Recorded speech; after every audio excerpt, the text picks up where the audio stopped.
Exercise बेटे 3.2 NCERT कक्षा 10th में क्वेश्चन नंबर 2 करने से पहले ये नोट करना, ये पता होना ज़रूरी है। यदि रैखिक समीकरण युग्म a1x प्लस b1y बराबर c1 और a2x प्लस b2y बराबर c2 को प्रदर्शित करता है तो निम्न स्थितियां उत्पन्न हो सकती हैं। ये हमें पता होना चाहिए। अगर हमारे पास दो रैखिक समीकरण दे रखे हैं, यानी कि एक रैखिक युग्म दे रखा है जिसमें पहले समीकरण में x का गुणांक a1 मानते हैं, y का गुणांक b1 मानते हैं और अचर पद c1, दूसरे समीकरण में x का गुणांक a2, y का गुणांक b2 और अचर पद c2, ये समीकरण युग्म इसको प्रदर्शित करता है तो निम्न स्थितियां उत्पन्न हो सकती हैं। पहली स्थिति क्या है? हो सकता है a1 और a2 की रेशो b1 और b2 की रेशो के इक्वल ना हो। b1 और b2 का अगर ये स्थिति हमारे पास उत्पन्न होती है कि a1 बटे a2 ratio of a1 and a2 is not equal to ratio of b1 and b2, b1 और b1 बटे b2 के बराबर ना आए तो क्या होगा? रेखाएं जो होंगी, अगर ग्राफीय विधि से देखेंगे तो रेखाएं हमारे पास जो आएंगी ग्राफ में एक बिंदु पर प्रतिच्छेद करेंगी।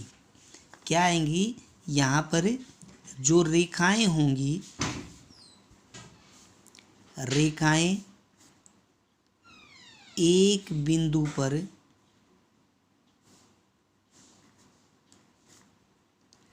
प्रतिच्छेद करेंगी बेटे, प्रतिच्छेद करेंगी।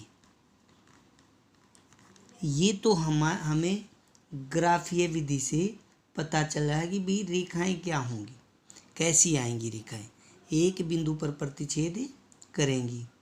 और इसको क्या बोलते हैं बेटे?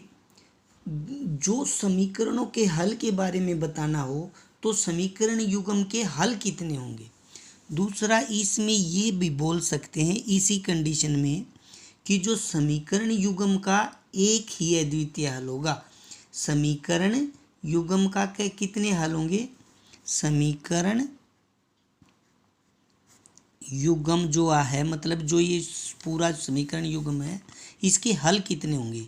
समीकरण युग्म का एक अद्वितीय हल होगा, अद्वितीय हल होगा। ये दोनों बातों की एक ही कंडीशन है। अगर ग्राफीय विधि से देखेंगे तो जो ग्राफ आएगा, रेखाएं एक बिंदु पर प्रतिच्छेद करेंगी।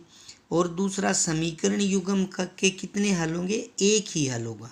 समीकरण युग्म का एक अद्वितीय हल होगा। अगर ये कंडीशन उत्पन्न होती है तो ये भी हो सकता है दूसरी कंडीशन उत्पन्न हो जाए।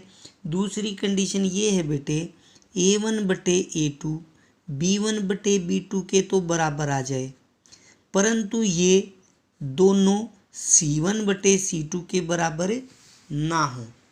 तो ग्राफीय विधि से तो हमें पता चलेगा बेटे, ग्राफीय विधि से तो समीकरण युग्म जो होंगे, जो इन रेखाएं जो आएंगी ये समांतर आएंगी बेटे। क्या आएंगी? इसमें जो रेखाएं होंगी, रेखाएं समांतर होंगी। कैसी आएंगी? समांतर होंगी। जैसे वे प्रतिच्छेद करेंगी ना रेखाएं इस कंडीशन में एक बिंदु पर, इसमें रेखाएं समांतर होंगी। और समीकरणों का हल के बारे में आप क्या बताओगे?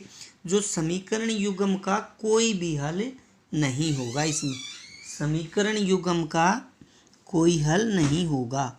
समीकरण युग्म का कोई हल नहीं होगा। इसके बाद तीसरी कंडीशन, तीन कंडीशन उत्पन्न हो सकती हैं, दो तो मैंने बता दी। तीसरी कंडीशन ये हो सकती है कि भाई a1 बटे a2 और b1 बटे b2 और C1/C2 तीनों ही इक्वल आ जाए। ये भी तो हो सकता है कि तीनों ही, तो जो रेखाएं होंगी इस स्थिति में, रेखाएं जो होंगी ग्राफीय विधि से पता चलेगा, संपाती होंगी बेटे, संपाती होंगी। संपाती का मतलब ये होता है बेटे कि जो भी हम ग्राफ बनाएंगे वे दोनों की सारणी में जो भी बिंदु आएंगे वे एक ही रेखा पर आएगी।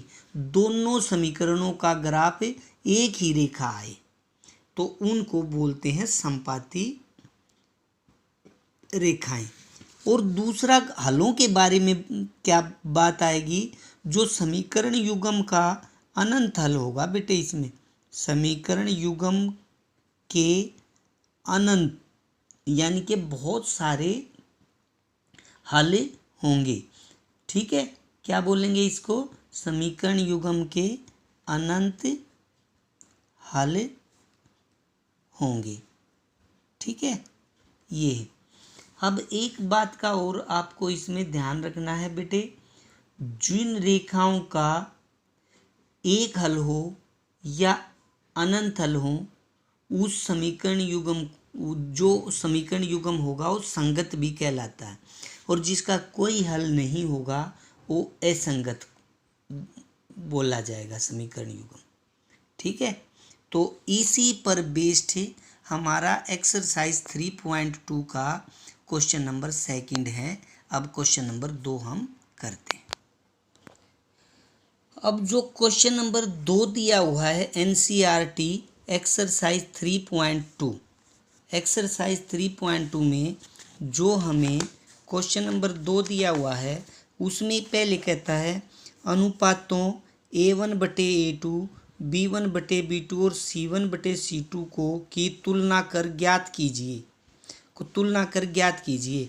निम्न समीकरण युग्मों को निरूपित करने वाली जो रेखाएं एक बिंदु पर प्रतिच्छेद करती हैं, समांतर हैं या संपाती हैं, ये भी हमें बताना है।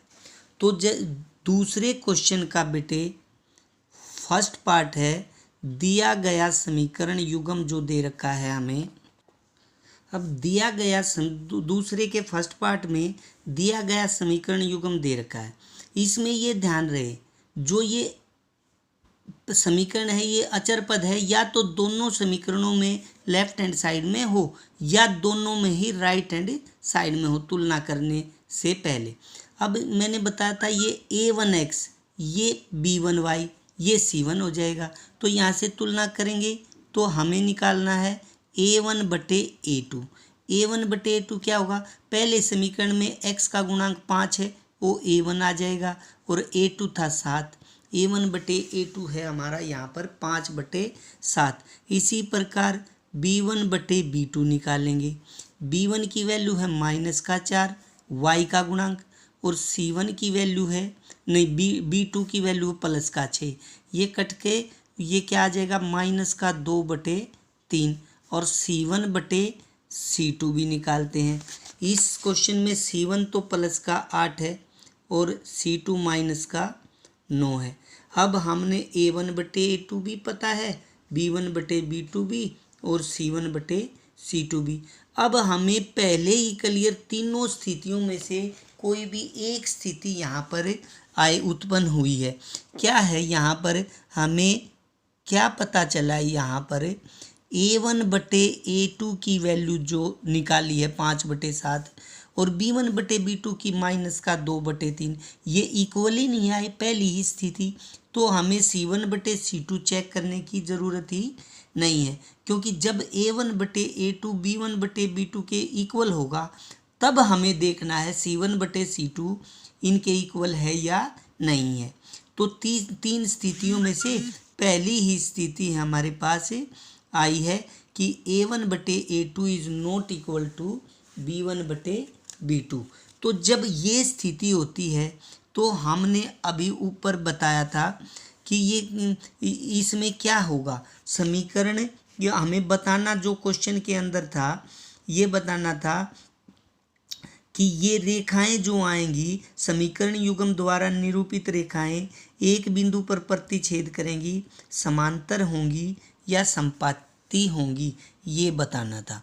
अब आप मुझे बताओ A1/A2 B1/B2 के इक्वल नहीं हो तो क्या होता है कि समीकरण युग्म द्वारा निरूपित रेखाएं एक बिंदु पर प्रतिच्छेद करती हैं। तो ये लिख देंगे, अतः समीकरण युग्म द्वारा निरूपित रेखाएं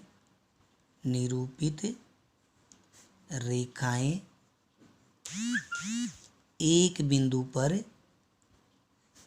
बिंदु पर प्रतिच्छेद करती